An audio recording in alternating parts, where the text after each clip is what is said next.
still wonder when was the exact moment I stopped loving Alessandro, or if, perhaps, I never really stopped. I look out the car window as the sea opens up before us. The beach holiday was Alessandro's idea, an attempt to bring some serenity back into our relationship. Over the past few months, things haven't been easy. The passion that once united us now seems to have vanished, replaced by a daily life made up of silences and habitual gestures. Conversations have become mechanical, reduced to the essentials, as if we had both stopped trying to understand each other. Alessandro tries to do his best, I know, but there is a distance between us that no holiday seems able to bridge. If you want to follow this story and find out how it will end, subscribe to the channel. I remember the early days when just the sound of Alessandro's voice was enough to make my heart beat faster. I remember the long nights talking, when the world outside didn't exist and everything seemed possible. Now those days appear to me like a distant memory, a faded photograph from which I try in vain to draw comfort. The hugs have become cold, the kisses devoid of that spark that had always made us feel unique. It's as if an invisible wall had risen between us, made up of unspoken misunderstandings and shattered expectations. The sea, which we had once worshipped together, now seems only a silent witness to our silence. I desperately try to convince myself that this holiday can rekindle something between us. But every time Alessandro tries to get closer, I feel an invisible barrier that keeps me distant, as if my heart had erected a wall to defend a part of me that doesn't. She wants to be hurt more. He looks at me with those tired eyes, full of hope, and every time the sense of guilt envelops me like a vice, because I know I can't reciprocate his enthusiasm, his desire to make things work. Maybe I'm the problem. Maybe I stopped fighting for our love without even realizing it. The truth is that I feel lost, unable to return to those days when everything seemed possible, unable to rebuild something that now seems inexorably destroyed. And this hurts me. It hurts me more than I can express. Alessandro, for his part, seems to live in a constant state of waiting, as if every single moment could be the decisive one to save us. He hoped that a gesture from me, a smile, even just an affectionate word could change everything. He organized this holiday with the illusion that the sea could act as a balm to our wounds, that the sun could warm our now cold hearts. Every morning he wakes up with eyes full of hope, looking for a signal in my movements, a clue that can make him think that everything is not lost. It's heartbreaking to see his dedication, to see how he continues to fight for us, while I can't do the same. I would like to be the one he hopes for, but the truth is that the more he tries to get closer, the more I feel an insurmountable distance between us. It's like trying to hold sand between your fingers. The more you squeeze, the more everything slips away. And it hurts me to see him suffer. It hurts me to know that I am destroying his dreams, those dreams that were once mine too.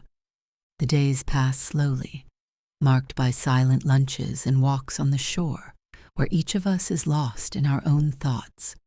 I observe the other couples on the beach. They laugh. They hug, and I feel a lump tighten in my throat. The knowledge that our love is no longer what it once was makes me feel empty, yet I can't do anything to change things. I wonder if Alessandro also feels the same, if he too has understood that this journey cannot save what is left of us. One evening, while Alessandro was resting in his room, I decided to take a walk on the beach. The need for air was urgent, to feel the sand under my feet, to rediscover a connection with that part of me that I now felt was lost. I walked slowly, listening to the sound of the waves crashing on the shore, letting myself be lulled by that hypnotic rhythm. every step took me further from my reality of silence and distance. I needed something to break that suffocating monotony, even if just for a moment. As I advanced, lost in my thoughts, I heard laughter mixing with the sound of the waves, and my attention was caught by two men joking near the sea, Matteo and Lorenzo. I wasn't about to stop, but there was something in their smiles, a genuine warmth that almost seemed to call to me. Without even realizing it, I slowed down. When they started talking to me, it was as if a part of me that I had kept hidden for too long had finally found a way out. I replied without thinking too much, as if it were the most natural thing in the world. It was a light conversation, made up of jokes, small compliments without any malice. But the way they looked at me, as if I were the only person on the beach, made me feel seen again, alive again. I felt myself resurfacing, as if I were rising to the surface after having been underwater for too long. That kind of attention, of genuine interest, was something I had forgotten, a feeling I missed badly. For the first time in a long time, I felt like I had control over who I was again, and it filled me with an emotion that was both sweet and painful. Matteo had a way of speaking that made me smile, and Lorenzo had eyes that seemed to read inside me. They asked me simple questions about why I was there alone, about what I liked about the sea. Questions that might have seemed trivial, but which at that moment gave me the feeling that someone was really interested in me. Not as part of a failed couple, but as a person, as a woman. I felt my heart beat faster, a mixture of adrenaline and fear that made me feel alive, like I hadn't done for a long time. There was nothing wrong with that conversation, and yet every word, every laugh, made me realize how hungry I was for attention, how desperately I wanted someone to see me, to appreciate me for who I was. Alessandro had tried. I can't deny it, but his attentions had now gone out, like a candle that no longer has wax to burn.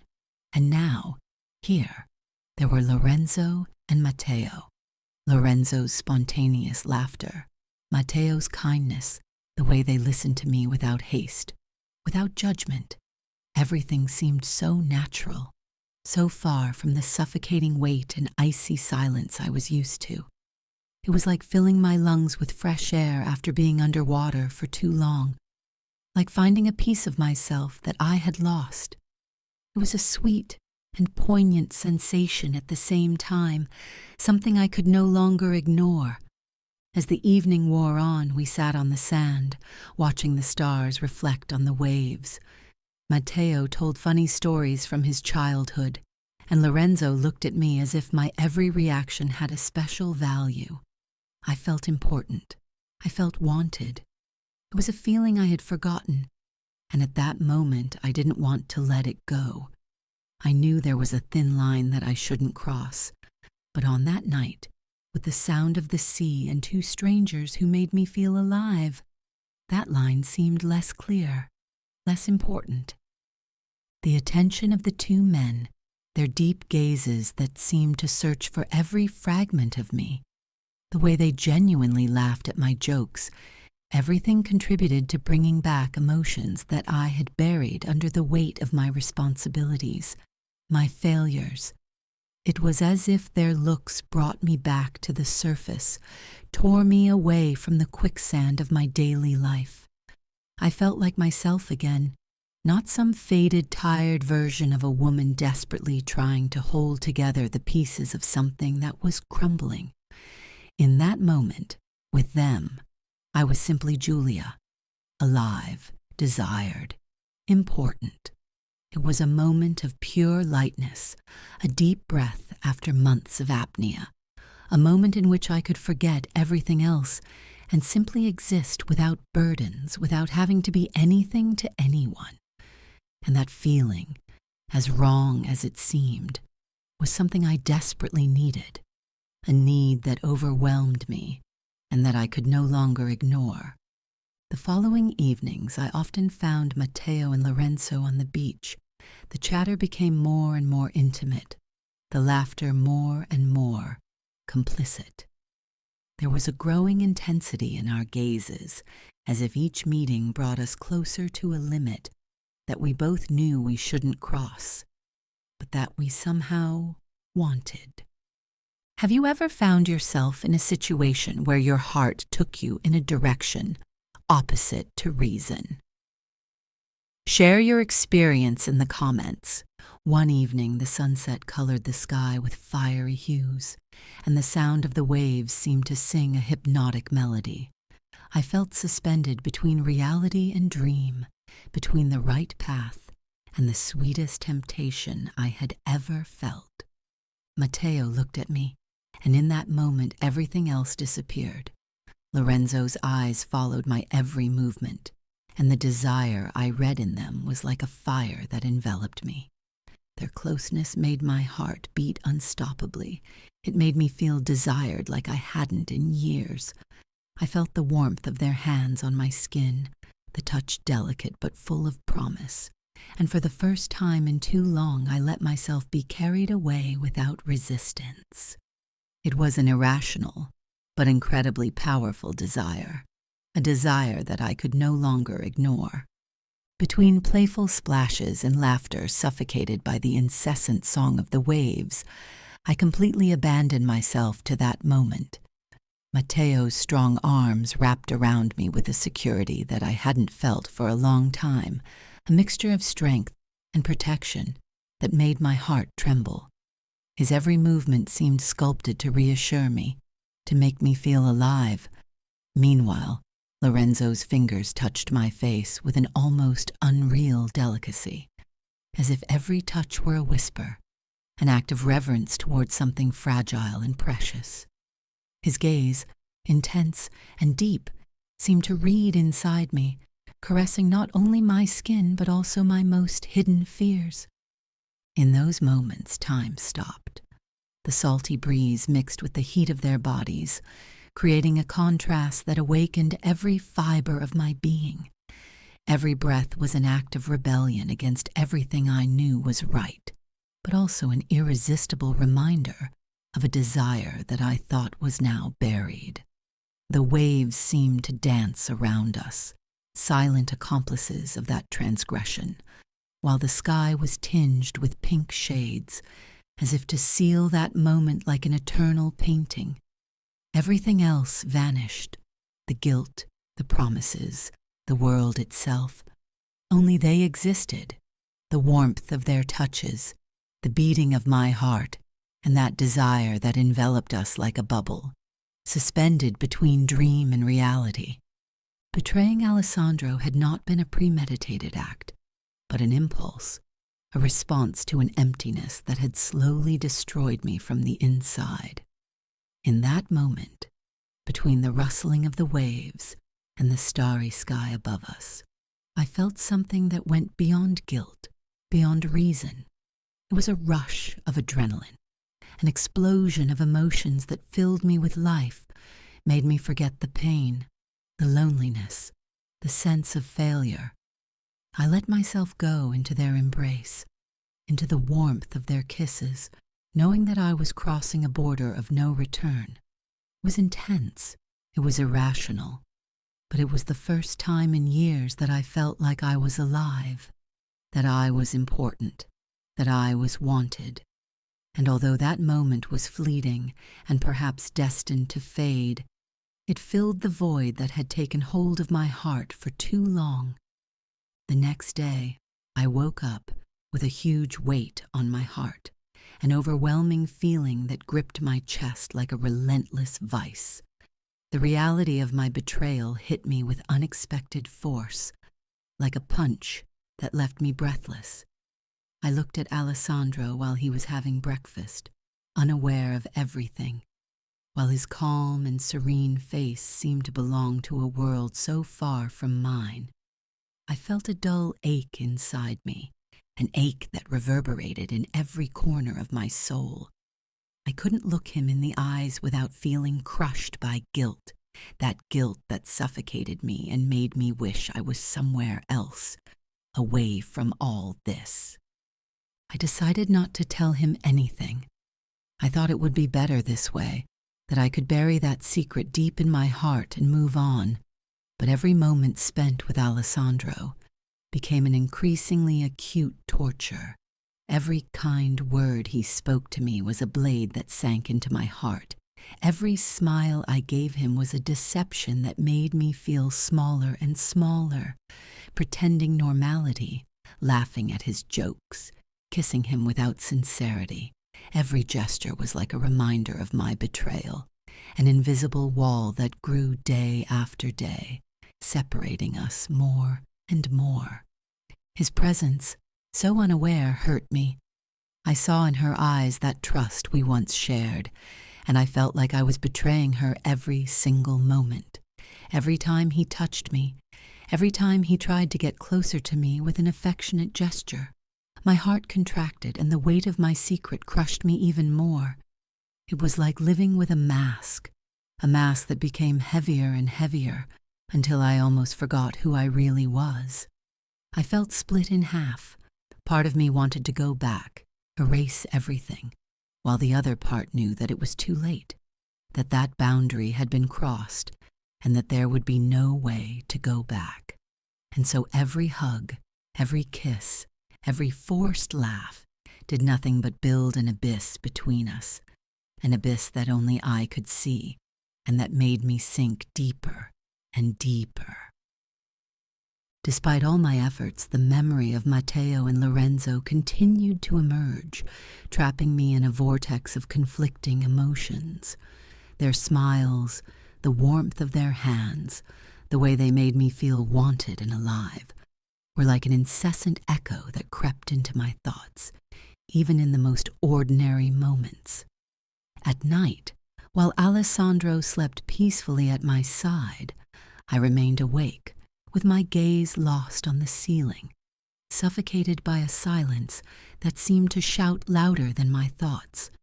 I wondered if I could ever look him in the eyes without feeling that suffocating knot squeezing my heart. The guilt consumed me, relentless, like a slow fire that never goes out. Yet there was a part of me, the most hidden and vulnerable, that couldn't completely repent.